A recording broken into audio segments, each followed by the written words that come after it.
ನಮಸ್ಕಾರ. ಈಗಾಗಲೇ ನಾವು ಟಾರ್ಗೆಟ್ 35 ಅಲ್ಲಿ ಹಲವಾರು ವಿಡಿಯೋಗಳನ್ನು ನೋಡಿದ್ದೀವಿ. ಸೊ ಈ ಒಂದು ವಿಡಿಯೋದಲ್ಲಿ ಇನ್ನೊಂದು ಮುಖ್ಯವಾದಂತಹ ಪ್ರಶ್ನೆ 12 ಅಂಕಗಳ ಪ್ರಶ್ನೆ. ಫೈನಾನ್ಷಿಯಲ್ ಸ್ಟೇಟ್ಮೆಂಟ್ ಅನಾಲಿಸಿಸಲ್ಲಿ ಎರಡು ಮೆಥಡ್ಸ್ ಇದೆ. ಒಂದು ಕಂಪ್ಯಾರಿಟಿವ್ ಫೈನಾನ್ಷಿಯಲ್ ಸ್ಟೇಟ್ಮೆಂಟ್ ಅನಾಲಿಸಿಸ್ ಅಂತ, ಮತ್ತು ಇನ್ನೊಂದು common size financial statement analysis ಅಂತ. ಈ ಎರಡರಲ್ಲಿ ಯಾವುದಾದರೂ ಒಂದು ಪ್ರಶ್ನೆನ ಕಂಪಲ್ಸರಿಯಾಗಿ 12 ಅಂಕಗಳಿಗೆ ಕೇಳ್ತಾರೆ. ಸೊ ಅದರಿಂದ ಈ ಒಂದು ವಿಡಿಯೋದಲ್ಲಿ ನಾವು ಕಂಪ್ಯಾರಿಟಿವ್ ಫೈನಾನ್ಷಿಯಲ್ ಸ್ಟೇಟ್ಮೆಂಟ್ ಅನಾಲಿಸಿಸ್ನ ಯಾವ ರೀತಿ ಮಾಡಬೇಕು ಅನ್ನೋದನ್ನು ನೋಡೋಣ.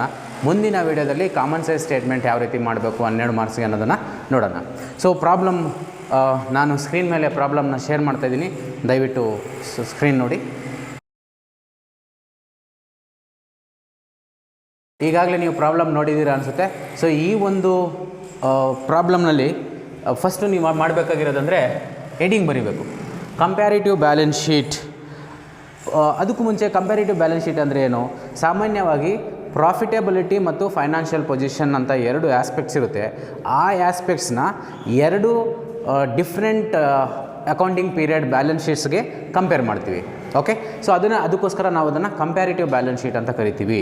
ಸೊ ಇಲ್ಲಿ ಫಸ್ಟ್ ಹೆಡಿಂಗ್ ಬರೀಬೇಕು, ಕಂಪ್ಯಾರಿಟಿವ್ ಬ್ಯಾಲೆನ್ಸ್ ಶೀಟ್ ಅಂತ. ಸೊ ಇಲ್ಲಿ ಪ್ರಾಬ್ಲಮಲ್ಲಿ 31 ಮಾರ್ಚ್ 2018 ಅಂತಿದೆ, ಮತ್ತು 31 March 2019. So 31 March 2018, 31 March 2019. So ಇಲ್ಲಿ ನಾವು ಪ್ರಾಬ್ಲಮ್ ಬರೀಬೇಕಾದ್ರೆ ಕಾಲಮ್ಸ್ ಈ ರೀತಿ ಮಾಡ್ಕೋಬೇಕು. ಫಸ್ಟ್ ಕಾಲಮಲ್ಲಿ ಪರ್ಟಿಕ್ಯುಲರ್ಸ್ ಬರಿತೀವಿ, ಸೆಕೆಂಡ್ ಕಾಲಮಲ್ಲಿ ಯಾವುದು ಫಸ್ಟ್ ಇಯರ್ ಕೊಟ್ಟಿರ್ತಾರೋ ಅದನ್ನು ಬರೀಬೇಕು. ಒಂದೊಂದು ಸರಿ ಪ್ರಾಬ್ಲಮಲ್ಲಿ ಸೆಕೆಂಡ್ ಇಯರ್ ಫಸ್ಟ್ ಕೊಟ್ಟು ಫಸ್ಟ್ ಇಯರ್ ಮತ್ತೆ ಕೊಟ್ಟಿರ್ತಾರೆ, ನೀವು ಡೇಟ್ ನೋಡ್ಕೋಬೇಕು.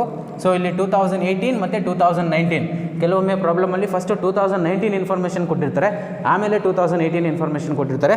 ನೀವು ಬರ್ಕೋಬೇಕಾದ್ರೆ ಸರಿಯಾಗಿ ಬರ್ಕೋಬೇಕು. ಸೊ ಇಲ್ಲಿ ಫಸ್ಟ್ 2018, 2019. ಆಮೇಲೆ ಇಲ್ಲಿ increase or decrease, increase in decrease, ಎಷ್ಟು ಅಮೌಂಟ್ ಕಡಿಮೆ ಆಗಿದೆ, ಎಷ್ಟು ಅಮೌಂಟ್ ಜಾಸ್ತಿ ಆಗಿದೆ. ಆಮೇಲೆ ಫಸ್ಟ್ ಇಯರ್ಗೂ ಸೆಕೆಂಡ್ ಇಯರ್ಗೂ ಎಷ್ಟು ಡಿಫ್ರೆನ್ಸ್ ಬರುತ್ತೋ ಅದನ್ನು ಪರ್ಸೆಂಟೇಜಲ್ಲಿ ಬರೀಬೇಕಾಗುತ್ತೆ. So increase or decrease in percentage. ನಿಮಗೆ ಬ್ಯಾಲೆನ್ಸ್ ಶೀಟ್ ಫಾರ್ಮ್ಯಾಟ್ ಈಗಾಗಲೇ ಗೊತ್ತಿರುತ್ತೆ. ಸೊ ಮೊದಲನೇದಾಗಿ ಲಯಬಿಲಿಟೀಸ್ನ ಕನ್ಸಿಡರ್ ಮಾಡ್ತೀವಿ, ಅದಾದಮೇಲೆ ಅಸೆಟ್ಸ್ನ ಬರಿತೀವಿ. ಆ ಲಯಬಿಲಿಟೀಸಲ್ಲಿ ನಮಗೆ ಫಸ್ಟು ಈಕ್ವಿಟಿ ಮತ್ತು ಲಯಬಿಲಿಟೀಸ್ ಇರುತ್ತೆ. ಸೊ ಅದನ್ನು ಬರೀಬೇಕು, ಈಕ್ವಿಟಿ ಮತ್ತು liabilities.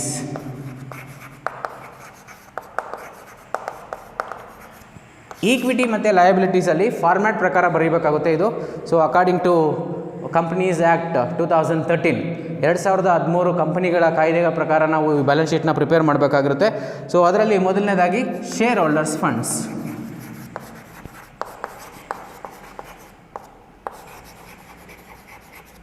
So shareholders funds ಅಂದರೆ ಸಾಮಾನ್ಯವಾಗಿ ಈಕ್ವಿಟಿ ಮತ್ತು ರಿಸರ್ವ್ಸ್ ಬರುತ್ತೆ. ಸೊ ಈ ಒಂದು ಪ್ರಾಬ್ಲಮಲ್ಲಿ ಈಕ್ವಿಟಿ ಶೇರ್ ಕ್ಯಾಪಿಟಲ್ ಕೊಟ್ಟಿದ್ದಾರೆ. ಸೊ ಈಕ್ವಿಟಿ ಶೇರ್ ಕ್ಯಾಪಿಟಲ್ ಕೊಟ್ಟಿದ್ದಾರೆ. ಸೊ ಅದನ್ನು ಬರೀರಿ first, equity share capital.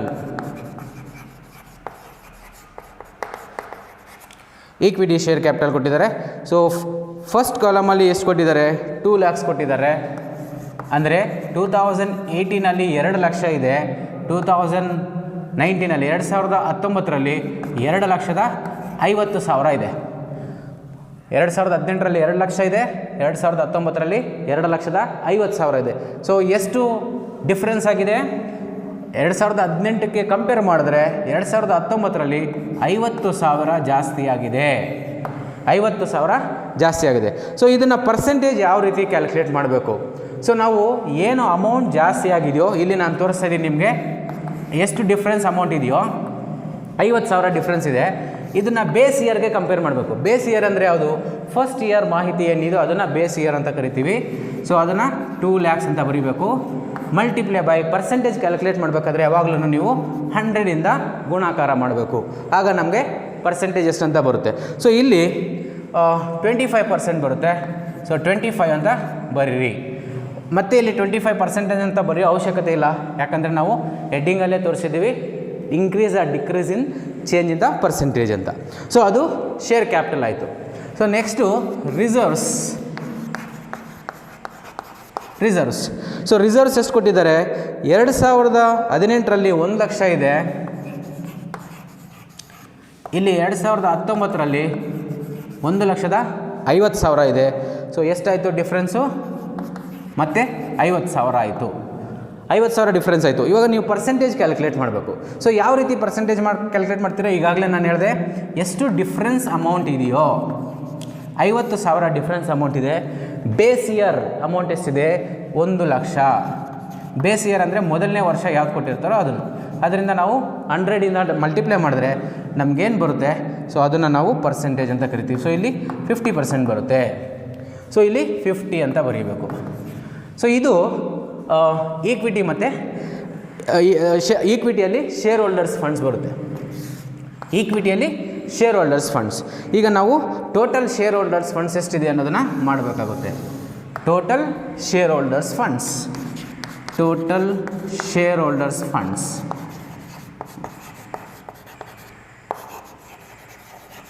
Total share holders funds. So ಇಲ್ಲಿ ಸಿಂಪಲ್ಲಾಗಿ ಕ್ಯಾಲ್ಕುಲೇಟರ್ ತಗೊಂಡು ಆ್ಯಡ್ ಮಾಡಿ. ಸೊ ಫಸ್ಟ್ ಕಾಲಮಲ್ಲಿ 3 lakhs ಬರುತ್ತೆ, ಸೆಕೆಂಡ್ ಕಾಲಮಲ್ಲಿ 4 lakhs ಬರುತ್ತೆ, ಇಲ್ಲಿ 1 lakh ಬರುತ್ತೆ. ಈಗ ಸಾಮಾನ್ಯವಾಗಿ ವಿದ್ಯಾರ್ಥಿಗಳು ಮಾಡೋ ಮಿಸ್ಟೇಕ್ ಏನಂದರೆ ಇದನ್ನು ಆ್ಯಡ್ ಮಾಡಿಬಿಡ್ತಾರೆ.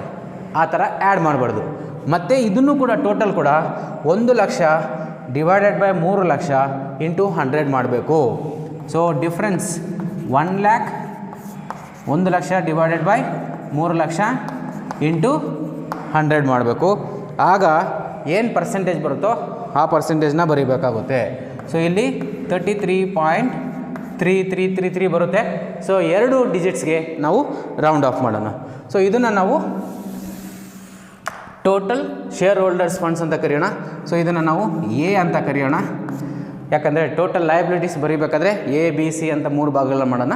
ಅದಕ್ಕೋಸ್ಕರ ಇದನ್ನು ಎ ಅಂತ ಮೆನ್ಷನ್ ಮಾಡೋಣ. ಈಗ ಎರಡನೇದಾಗಿ ನಾನ್ ಕರೆಂಟ್ ಲಯಬಿಲಿಟೀಸ್.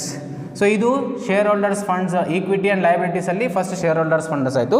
ಈಗ ನಾವು ನಾನ್ ಕರೆಂಟ್ ಲಯಬಿಲಿಟೀಸ್ ನೋಡೋಣ.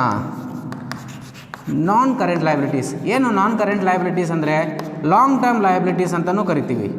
ನಾನ್ ಕರೆಂಟ್ ಲಯಬಿಲಿಟೀಸ್ನ ಲಾಂಗ್ ಟರ್ಮ್ ಲಯಬಿಲಿಟೀಸ್ ಅಂತಲೂ ಕರಿತೀವಿ. ಸೊ ಇಲ್ಲಿ ಪ್ರಾಬ್ಲಮಲ್ಲಿ ಕೊಟ್ಟಿದ್ದಾರೆ, ಏನು ಲಾಂಗ್ ಟರ್ಮ್ ಲೋನ್ಸ್ ಅಂತಿದೆಯಲ್ವ, ಅದನ್ನು ನಾವು ಲಾಂಗ್ ಟರ್ಮ್ ಲಯಬಿಲಿಟೀಸ್ ಅಂತ ಕರಿತೀವಿ. So long term loans, long term loans ಎಷ್ಟಿದೆ? ಲಾಂಗ್ ಟರ್ಮ್ ಲೋನ್ಸ್ ಅಮೌಂಟು ಮೊದಲನೇ 2018ರಲ್ಲಿ ಎಷ್ಟಿದೆ? 2 ಲಕ್ಷ ಇದೆ. ಲಾಂಗ್ ಟರ್ಮ್ ಲೋನ್ಸ್ 2 ಲಕ್ಷ ಇದೆ. ಆಮೇಲೆ ಇಲ್ಲಿ 2019ರಲ್ಲಿ 1 ಲಕ್ಷ ಇದೆ. ಸೊ ಏನಾಗಿದೆ? ಇಲ್ಲಿ ಕಡಿಮೆ ಆಗಿದೆ. ಸೊ ಎಷ್ಟು ಕಡಿಮೆ ಆಗಿದೆ? 1 ಲಕ್ಷ ಕಡಿಮೆ ಆಗಿದೆ. ಸೊ ನಾವು ಈ ರೀತಿ ಪರ್ಸೆಂಟೇಜ್ ಕ್ಯಾಲ್ಕುಲೇಟ್ ಮಾಡಿದ್ರೆ ಎಷ್ಟು ಬರುತ್ತೆ? 50% ಬರುತ್ತೆ. ಸೊ ಇದನ್ನು ನೀವು ಬೇಕಾದರೆ ಮೈನಸ್, ಕಡಿಮೆ ಆಗಿರೋದ್ರಿಂದ ಮೈನಸ್ ಅಂತ ಬರಿಬೋದು. ಓಕೆ, ಮೈನಸ್ 50% ಅಂತ, 50% ಅಂತ ಹೇಳ್ಬಿಟ್ಟು. ಓಕೆ, ಸೊ ಈಗ ಬೇರೆ ಯಾವುದು ನಾನ್ ಕರೆಂಟ್ ಲಯಬಿಲಿಟೀಸ್ ಇಲ್ಲ. ಸೊ ಅದಕ್ಕೋಸ್ಕರ ಇದನ್ನು ಟೋಟಲ್ ಮಾಡೋಣ. Total non current liabilities, total non current liabilities, total non current liabilities 2 lakh, 1 lakh. So minus 1 lakh minus 50%. ಇದನ್ನು ನಾವು ಬಿ ಅಂತ ಕರೆಯೋಣ. ಇದನ್ನು ಬಿ ಅಂತ ಕರೆಯೋಣ. ಸೊ ಮೂರನೇದಾಗಿ current liabilities. So current liabilities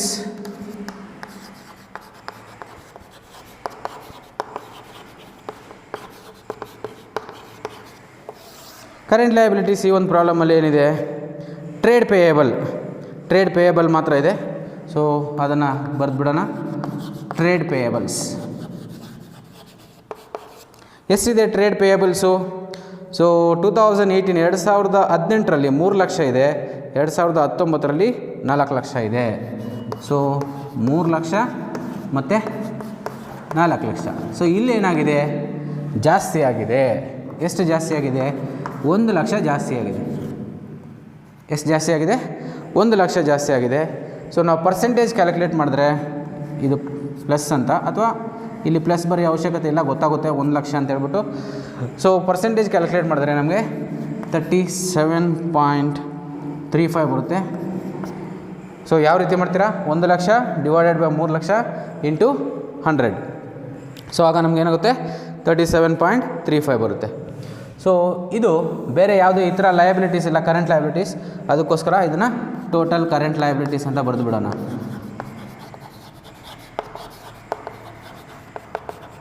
total current liabilities. So 3 lakh, 4 lakh, ಇದು 1 ಲಕ್ಷ, ಇದು 37.35. ಇದನ್ನು ನಾವು ಸಿ ಅಂತ ಕರೆಯೋಣ. ಸೊ ಈಗ ಕೊನೆಯದಾಗಿ ಟೋಟಲ್ ಲಯಬಿಲಿಟೀಸ್ ಬರೀಬೇಕು. ಸೊ ಟೋಟಲ್ ಲಯಬಿಲಿಟೀಸ್ ಅಂದರೆ A plus B plus C. Okay, total liabilities A plus B plus C. So A ಅಂದರೆ ಏನು, total share holders funds. B ಅಂದರೆ ಏನು, total non current liabilities. C ಅಂದರೆ ಏನು, ಟೋಟಲ್ ಕರೆಂಟ್ ಲಯಬಿಲಿಟೀಸ್. ಸೊ ಅಂದರೆ 3 lakh, 5 lakh plus 3 lakh. So ಎಷ್ಟಾಯ್ತು ಇಲ್ಲಿ, 8 ಲಕ್ಷ ಆಯಿತು. ಸೊ ಅದೇ ರೀತಿಯಲ್ಲಿ ಇಲ್ಲಿ 4 ಲಕ್ಷ ಪ್ಲಸ್ 1 ಲಕ್ಷ 5 ಲಕ್ಷ ಪ್ಲಸ್ 4 ಲಕ್ಷ 9 ಲಕ್ಷ ಆಯಿತು. ಓಕೆ, ಸೊ ಈಗ ಡಿಫ್ರೆನ್ಸ್ ಆಮೇಲೆ ಇನ್ನೊಂದು ಸರಿ ಜ್ಞಾಪಕ ಇಟ್ಕೊಳ್ಳಿ. ಈಗ ಇಲ್ಲಿ ಟೋಟಲ್ ಮಾಡೋಕ್ಕೆ ಹೋಗಬಾರ್ದು. 2018ಕ್ಕೆ ಮತ್ತು 2019ಕ್ಕೆ ನೀವು ಕಂಪೇರ್ ಮಾಡಬೇಕು ಟೋಟಲ್ ಲಯಬಿಲಿಟೀಸ್. ಟೋಟಲ್ ಲಯಬಿಲಿಟೀಸ್ ಬದಲಾವಣೆ ಎಷ್ಟಾಗಿದೆ, 1 ಲಕ್ಷ ಆಗಿದೆ. 1 ಲಕ್ಷ ಜಾಸ್ತಿ ಆಗಿದೆ. ಇಲ್ಲಿ 8 ಲಕ್ಷ ಇದೆ, ಇಲ್ಲಿ 9 ಲಕ್ಷ ಇದೆ. ಸೊ ಪರ್ಸೆಂಟೇಜ್ ಕ್ಯಾಲ್ಕುಲೇಟ್ ಮಾಡಬೇಕು. 1 lakh divided by 8 lakh into 100. So calculate ಮಾಡಿದಾಗ ನಿಮಗೆ ಎಷ್ಟು ಬರುತ್ತೆ, 12.50 ಬರುತ್ತೆ. 12.50 ಬರುತ್ತೆ. ಸೊ ಇದು ಟೋಟಲ್ ಲಯಬಿಲಿಟೀಸ್. ಸೊ ಇದು ಒಂದು ಪಾರ್ಟ್ ಆಯಿತು. ಇನ್ನೊಂದು ಪಾರ್ಟು ಅಸೆಟ್ಸ್ ಬಗ್ಗೆ ಮಾಡಬೇಕು. ಸೊ ಅಸೆಟ್ಸ್ನ ಮಾಡಬೇಕಾದ್ರೆ ನಾನು ಅದನ್ನು ಹಾಗೆ ಇಟ್ಟು ನಿಮಗೆ ಅಸೆಟ್ಸ್ನ ಇಲ್ಲಿ ಬರಿತಾ ಇದ್ದೀನಿ, ಯಾಕಂದರೆ ಕಂಪ್ಲೀಟ್ ಪ್ರಾಬ್ಲಮ್ಗೆ ಸೊಲ್ಯೂಷನ್ ಸಿಗಲಿ ಅಂತ ಹೇಳ್ಬಿಟ್ಟು. ಸೊ ಇದರ ಕಂಟಿನ್ಯೂಯೇಷನ್ ನಾನು ಇಲ್ಲಿ ಮಾಡ್ತಾಯಿದ್ದೀನಿ. ಓಕೆ,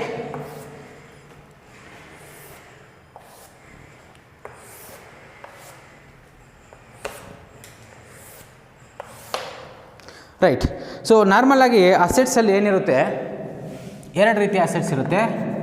ಒಂದು ನಾನ್ ಕರೆಂಟ್ ಅಸೆಟ್ಸು, ಮತ್ತೊಂದು ಕರೆಂಟ್ ಅಸೆಟ್ಸ್. ಸೊ ನಾನ್ ಕರೆಂಟ್ ಅಸೆಟ್ಸ್ ಅಂದರೆ ಏನು, ಫಿಕ್ಸ್ಡ್ ಅಸೆಟ್ಸ್ ಅಂತ. ನಾನ್ ಕರೆಂಟ್ ಅಸೆಟ್ಸ್, ಫಿಕ್ಸ್ಡ್ ಅಸೆಟ್ಸ್. ಇದರಲ್ಲಿ 2 ರೀತಿ ಇರುತ್ತೆ. ಒಂದು ಟ್ಯಾಂಜಿಬಲ್ ಅಸೆಟ್ಸು ಮತ್ತು ಇನ್ನೊಂದು ಇನ್ಟ್ಯಾಂಜಿಬಲ್ ಅಸೆಟ್ಸ್. ಟ್ಯಾಂಜಿಬಲ್ ಅಸೆಟ್ಸ್ ಅಂದರೆ ಏನು, ಕಣ್ಣಿಗೆ ಕಾಣಿಸುವಂಥ ಅಸೆಟ್ಸ್ನ ಟ್ಯಾಂಜಿಬಲ್ ಅಸೆಟ್ಸ್ ಅಂತ ಕರಿತೀವಿ. ಯಾವುದ್ಯಾವುದು ಕಣ್ಣು ಕಾಣಿಸುತ್ತೆ, ಉದಾಹರಣೆಗೆ ಭೂಮಿ ಕಣ್ಣು ಕಾಣಿಸುತ್ತೆ, ಬಿಲ್ಡಿಂಗ್ ಕಣ್ಣು ಕಾಣಿಸುತ್ತೆ, ಫರ್ನಿಚರು, ಮೇಜುಗಳು, ಮೆಷಿನರೀಸು, ಇವನ್ನ ನಾವು ಟ್ಯಾಂಜಿಬಲ್ ಅಸೆಟ್ಸ್ ಅಂತ ಕರಿತೀವಿ. ಇನ್ಟ್ಯಾಂಜಿಬಲ್ ಅಸೆಟ್ಸ್ ಅಂದರೆ ಕಣ್ಣು ಕಾಣಿಸಿರೋದು. ಉದಾಹರಣೆಗೆ goodwill, trademarks, copyrights, patents ರೈಟ್ಸ್ನ ನಾವು ಇನ್ಟ್ಯಾಂಜಿಬಲ್ ಅಸೆಟ್ಸ್ ಅಂತ ಕರಿತೀವಿ. ಸೊ ಇಲ್ಲಿ ಟ್ಯಾಂಜಿಬಲ್ ಅಸೆಟ್ಸ್ ಯಾವುದ್ಯಾವ್ದು ಕೊಟ್ಟಿದ್ದಾರೆ, ನೀವು ಬ್ಯಾಲೆನ್ಸ್ ಶೀಟ್ ನೋಡಿದ್ರೆ ಕ್ಲೀನಾಗಿ ನಿಮಗೆ ಅರ್ಥ ಆಗುತ್ತೆ. ಸೊ ಇಲ್ಲಿ ಟ್ಯಾಂಜಿಬಲ್ ಅಸೆಟ್ಸಲ್ಲಿ ಫಿಕ್ಸ್ಡ್ ಅಸೆಟ್ಸ್ ಅಂತ ಕೊಟ್ಟಿದ್ದಾರೆ. ಸೊ ಅದನ್ನು ಬರೀಬೇಕು. ಫಿಕ್ಸ್ಡ್ ಅಸೆಟ್ಸ್ ಎಷ್ಟಿದೆ, ಫಿಕ್ಸ್ಡ್ ಅಸೆಟ್ಸು ಇದರಲ್ಲಿ ಡೈರೆಕ್ಟಾಗಿ ಫಿಕ್ಸ್ಡ್ ಅಸೆಟ್ಸ್ ಕೊಟ್ಟಿದ್ದಾರೆ. ಸಾಮಾನ್ಯವಾಗಿ ಕೆಲವೊಮ್ಮೆ ಏನಾಗುತ್ತೆ, ಫಿಕ್ಸ್ಡ್ ಅಸೆಟ್ಸು ಅದರಲ್ಲಿ ಮೆಷಿನರಿ ಎಷ್ಟು, ಇನ್ವೆಸ್ಟ್ಮೆಂಟ್ ಎಷ್ಟು, ಲ್ಯಾಂಡ್ ಎಷ್ಟು, ಬಿಲ್ಡಿಂಗ್ ಎಷ್ಟು ಅಂತ ಕೊಟ್ಟಿರ್ತಾರೆ. ಬಟ್ ಈ ಒಂದು ಪ್ರಾಬ್ಲಮಲ್ಲಿ ಡೈರೆಕ್ಟಾಗಿ ನಮಗೆ ಫಿಕ್ಸ್ಡ್ ಅಸೆಟ್ಸ್ ಅಂತ ಕೊಟ್ಬಿಟ್ಟಿದ್ದಾರೆ. ಸೊ ಫಿಕ್ಸ್ಡ್ ಅಸೆಟ್ಸ್ ಎಷ್ಟಿದೆ, 4 ಲಕ್ಷ ಮತ್ತು 5 ಲಕ್ಷ ಇದೆ. ಇದು 2018 ಕಾಲಮು, ಇದು 2019 ಕಾಲಮು. ಸೊ 4 ಲಕ್ಷ ಮತ್ತು 5 ಲಕ್ಷ ಇದೆ. ಸೊ ಎಷ್ಟು ಜಾಸ್ತಿ ಆಯಿತು, 1 ಲಕ್ಷ ಜಾಸ್ತಿ ಆಯಿತು. ಸೊ ಪರ್ಸೆಂಟೇಜ್ ಯಾವ ರೀತಿ ಕ್ಯಾಲ್ಕುಲೇಟ್ ಮಾಡ್ತೀರಾ, 1 lakh divided by 4 lakh into 100. So ಎಷ್ಟಾಯ್ತು ಪರ್ಸೆಂಟೇಜು, 25% ಆಗುತ್ತೆ. 25% ಆಗುತ್ತೆ. ಓಕೆ, ಸೊ ಇಂಟ್ಯಾಂಜಿಬಲ್ ಅಸೆಟ್ಸ್ ಇದೆಯಾ, ಈ ಪ್ರಾಬ್ಲಮಲ್ಲಿ ಯಾವುದು ಇಂಟ್ಯಾಂಜಿಬಲ್ ಅಸೆಟ್ಸ್ ಇಲ್ಲ. ಸೊ ಅದಕ್ಕೋಸ್ಕರ ಇಂಟ್ಯಾಂಜಿಬಲ್ ಅಸೆಟ್ಸ್ ಏನು ಬರೆಯೋ ಅವಶ್ಯಕತೆ ಇಲ್ಲ, ಡ್ಯಾಶ್. ಸೊ ಇದನ್ನು ಈಗ ನಾವು ಟೋಟಲ್ ಮಾಡಬೇಕು. ಅದನ್ನು ನಾವು total total non current assets, total non current assets ಅಂತ ಕರಿತೀವಿ. ಸೊ ಇದನ್ನು ಎ ಅಂತ ಕರೆಯೋಣ. ಓಕೆ, ಸೊ ಎಷ್ಟಿದೆ ಟೋಟಲ್ ನಾನ್ ಕರೆಂಟ್ ಅಸೆಟ್ಸ್? 2018ರಲ್ಲಿ 4 ಲಕ್ಷ ಇದೆ, 2019ರಲ್ಲಿ 5 ಲಕ್ಷ ಇದೆ. ಸೊ 1 ಲಕ್ಷ, ಪರ್ಸೆಂಟೇಜ್ ಸೇಮ್ ಇದೆ, 25 ಇದೆ. ಇದು ನಾನ್ ಕರೆಂಟ್ ಅಸೆಟ್ ಆಯಿತು. ಈಗ ಕರೆಂಟ್ ಅಸೆಟ್ಸ್, ಎರಡನೇದಾಗಿ ಕರೆಂಟ್ ಅಸೆಟ್ಸ್. ಏನು ಕರೆಂಟ್ ಅಸೆಟ್ಸ್ ಅಂದರೆ, ಯಾವ ಅಸೆಟ್ಸ್ನ 1 ವರ್ಷದ ಒಳಗಡೆ ಹಣದ ರೂಪಕ್ಕೆ ಬದಲಾವಣೆ ಮಾಡೋಕ್ಕೆ ಆಗುತ್ತೋ ಅಂತಹ ಅಸೆಟ್ಸ್ನ ನಾವು ಕರೆಂಟ್ ಅಸೆಟ್ಸ್ ಅಂತ ಕರಿತೀವಿ. ಮತ್ತೊಮ್ಮೆ, ಕರೆಂಟ್ ಅಸೆಟ್ಸ್ ಅಂದರೆ ಯಾವ ಅಸೆಟ್ಸ್ನ 1 ವರ್ಷದ ಒಳಗಡೆ ಹಣದ ರೂಪಕ್ಕೆ ಬದಲಾವಣೆ ಮಾಡೋದಕ್ಕೆ ಸಾಧ್ಯವಾಗುತ್ತೋ ಅವನ್ನು ನಾವು ಕರೆಂಟ್ ಅಸೆಟ್ಸ್ ಅಂತ ಕರಿತೀವಿ. ಸೊ ಈ ಒಂದು ಪ್ರಾಬ್ಲಮಲ್ಲಿ ಕರೆಂಟ್ ಅಸೆಟ್ಸ್ ಏನೇನಿದೆ, ಇನ್ವೆಂಟ್ರಿ ಇದೆ, ಮತ್ತು ಇನ್ವೆಂಟ್ರಿ ಅಂದರೆ ಸ್ಟಾಕ್ ಅಂತ. ಅದಾದಮೇಲೆ ಟ್ರೇಡ್ ರಿಸೀವೇಬಲ್ಸ್ ಇದೆ. ಸೊ ಟ್ರೇಡ್ ರಿಸೀವೇಬಲ್ಸ್ ಇದೆ, ಮತ್ತು ಕ್ಯಾಶ್ ಆ್ಯಂಡ್ ಕ್ಯಾಶ್ ಈಕ್ವಲೆಂಟ್ಸ್ ಇದೆ. ಓಕೆ, ಸೊ ಮೊದಲನೇದಾಗಿ ನೋಡೋಣ ನಾವು ಇನ್ವೆಂಟ್ರಿ.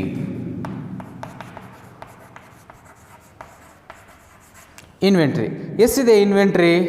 ಸೊ ಮೊದಲನೇ ಕಾಲಮಲ್ಲಿ 2,50,000 ಇದೆ. 2018ರಲ್ಲಿ 2,50,000 ಇದೆ, ಇಲ್ಲಿ 2 ಲಕ್ಷ ಇದೆ. ಸೊ ಅಂದರೆ ಏನಾಯಿತು? 50,000 ಕಡಿಮೆ ಆಯಿತು. ಸೊ 50,000 ಕಡಿಮೆ ಆಯಿತು. ಸೊ ಎಷ್ಟು ಪರ್ಸೆಂಟೇಜ್ ಕಡಿಮೆ ಆದಾಗೆ? -20%. ಸೊ ಅದಾದಮೇಲೆ ಎರಡನೇದಾಗಿ ಟ್ರೇಡ್ ರಿಸೀವೇಬಲ್ಸ್ ಇದೆ. ಟ್ರೇಡ್ ರಿಸೀವೇಬಲ್ಸ್ ಎಷ್ಟಿದೆ? ಟ್ರೇಡ್ ರಿಸೀವೇಬಲ್ಸು 1 ಲಕ್ಷ ಮತ್ತು 1,25,000. 1,25,000. ಸೊ ಇಲ್ಲಿ 25,000 ಜಾಸ್ತಿ ಆಗಿದೆ. ಓಕೆ, ಸೊ ಎಷ್ಟು ಪರ್ಸೆಂಟ್ ಆಗುತ್ತೆ? 25% ಆಗುತ್ತೆ. ಓಕೆ, ಸೊ ಅದಾದಮೇಲೆ ಮೂರನೇದಾಗಿ ಕ್ಯಾಶ್ ಆ್ಯಂಡ್ ಕ್ಯಾಶ್ ಈಕ್ವಲೆಂಟ್ಸ್ ಅಂತಿದೆ. Cash and cash equivalents. Cash and cash equivalents ಎಷ್ಟಿದೆ? ಕ್ಯಾಶ್ ಆ್ಯಂಡ್ ಕ್ಯಾಶ್ ಈಕ್ವಲೆಂಟ್ಸು 50,000 ಮತ್ತು 75,000 ಇದೆ. ಸೊ ಎಷ್ಟು ಚೇಂಜ್ ಆಯಿತು? ಬದಲಾವಣೆ ಎಷ್ಟಾಯಿತು? 25,000, 50,000, 75,000. ಸೊ 2018ಕ್ಕೆ ಕಂಪೇರ್ ಮಾಡಿದ್ರೆ 2019ರಲ್ಲಿ 25,000 ಬದಲಾವಣೆ ಆಗಿದೆ. ಎಷ್ಟು ಪರ್ಸೆಂಟೇಜ್ ಬರುತ್ತೆ? 50% ಬರುತ್ತೆ. ಅದು ಹೇಗೆ? 25,000 ಡಿವೈಡೆಡ್ ಬೈ 50,000 ಇಂಟು 100.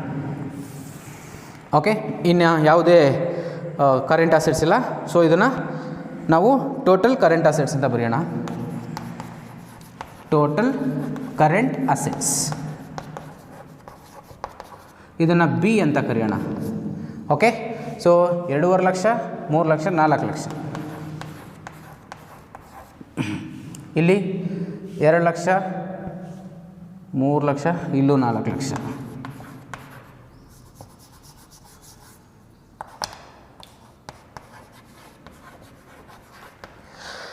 ಇಲ್ಲೂ 4 ಲಕ್ಷ ಆಯಿತು. ಸೊ ಬದಲಾವಣೆ ಏನಾದರೂ ಇದೆಯಾ? ಇಲ್ಲ. 4 ಲಕ್ಷ 4 ಲಕ್ಷ ಸರಿ ಹೋಗಿದೆ. ಓಕೆ, ಈಗ total assets. Total assets, total assets ಅಂದರೆ ಎ ಪ್ಲಸ್ ಬಿ, ಅಂದರೆ ನಾನ್ current assets plus current assets ಅಂತ. ಸೊ ನಾನ್ ಕರೆಂಟ್ ಅಸೆಟ್ಸ್ ಎಲ್ಲಿದೆ? ಇಲ್ಲಿ 4 ಲಕ್ಷ ಇದೆ, ಇಲ್ಲೂ 4 ಲಕ್ಷ ಇದೆ. ಸೊ ಎಷ್ಟಾಯಿತು? 8 ಲಕ್ಷ. ಇಲ್ಲಿ 9 ಲಕ್ಷ. ಸೊ ಎಷ್ಟು ಬದಲಾವಣೆ ಆಯಿತು? 1 ಲಕ್ಷ ಬದಲಾವಣೆ ಆಯಿತು. ಸೊ ಪರ್ಸೆಂಟೇಜ್ ಎಷ್ಟು ಬರುತ್ತೆ? 12.50. ಓಕೆ, ಸೊ ಈಗ ನೀವು ಇಲ್ಲಿ ಕಂಪೇರ್ ಮಾಡ್ಬೋದು. ಎಷ್ಟು ಲಯಬಿಲಿಟೀಸ್ ಬದಲಾವಣೆ ಆಗಿದೆಯೋ ಅಷ್ಟೇ ಅಸೆಟ್ಸ್ ಕೂಡ ಬದಲಾವಣೆ ಆಗಿರುತ್ತೆ. ಸೊ ಇದನ್ನು ನಾವು ಕಂಪ್ಯಾರಿಟಿವ್ ಬ್ಯಾಲೆನ್ಸ್ ಶೀಟ್ ಅಂತ ಕರಿತೀವಿ. ಸುಲಭವಾಗಿ 12 ಅಂಕಗಳನ್ನು ಸ್ಕೋರ್ ಮಾಡೋದಕ್ಕೆ ಸಾಧ್ಯ ಆಗುವಂತಹ ಪ್ರಾಬ್ಲಮ್. ಓಕೆ, ಸೊ ಮುಂದಿನ ವೀಡಿಯೋದಲ್ಲಿ ನಾವು ಕಾಮನ್ ಸೈಜ್ ಬ್ಯಾಲೆನ್ಸ್ ಶೀಟ್ನ ಯಾವ ರೀತಿ ಪ್ರಿಪೇರ್ ಮಾಡಬೇಕು 12 ಮಾರ್ಕ್ಸ್ಗೆ ಅಂತ ನೋಡೋಣ. ಸೊ ಅದಕ್ಕೂ ಮುಂಚೆ ನನ್ನ ಎಕ್ಸ್ಪ್ಲನೇಷನ್ ನಿಮಗೇನಾದರೂ ಇಷ್ಟವಾದಲ್ಲಿ ನನ್ನ ವೀಡಿಯೋಸ್ನ ಶೇರ್ ಮಾಡಿ. ಧನ್ಯವಾದಗಳು.